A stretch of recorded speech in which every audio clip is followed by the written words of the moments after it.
Is open on House Bill 28. Seeing all those present and voted, voting is closed.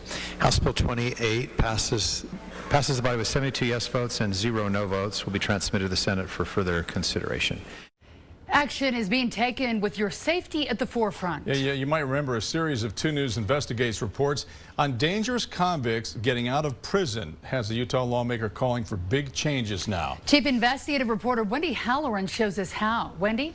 Well, Mark and Heidi, our team has told you about failures in probation and parole supervision. Now, a new bill aims to stop the problem and keep violent criminals out of our neighborhoods.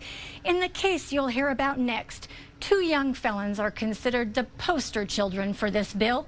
The murder of an innocent woman illustrates why. I will call you on your freaking lies. A documented history of absconding from parole. I have a hard time doing parole.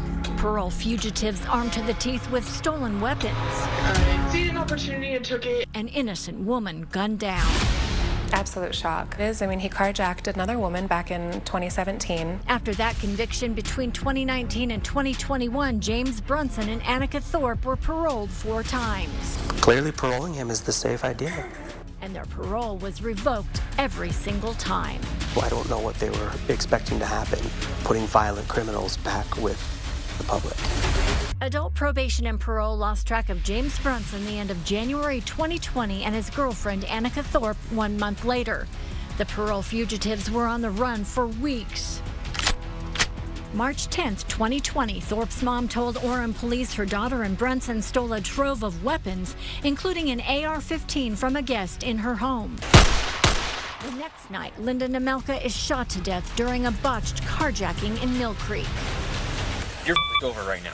There's no doubt about it. The 2 fugitives are caught in South Jordan the very next night. You were in possession of a stolen firearm. You pulled it on me, which I'm still Did not hold it on me. really upset about. An inventory of the stolen weapons matched most of what was taken from Thorpe's mom's home. You guys already know what happened.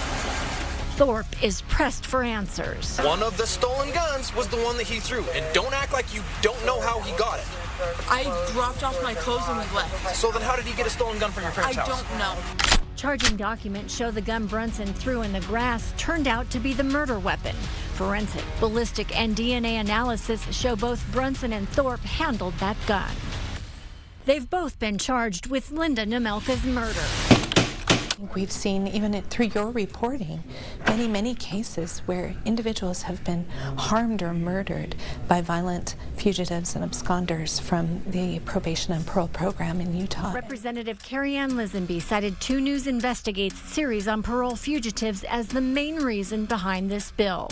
We have to come to grips with that and change our policy appropriately. And it would allow a jail to hold a parolee or a probationer for 24 hours and require they notify AP&P and the Department of Corrections. If you're out on parole and you recommit, automatic detention. Require the Department of Corrections to detain a parolee if they violated parole for a violent felony or domestic violence offense. Strengthens the language requiring the board to consider the parolee's entire criminal history when their parole has been revoked. Gives the courts and board more leverage to incarcerate an offender for a longer period of time. And really prevent the number of victims we're seeing in the public from these violent absconders. Now the bill is in the Senate and there is widespread support, particularly from Utah's law enforcement community. A Senate committee gave it a favorable recommendation and it should come up for a vote soon. Now Brunson and Thorpe are charged with Linda Nemelka's murder and are in the Utah State Prison. They have a hearing in March. Back to you, Mark and Heidi.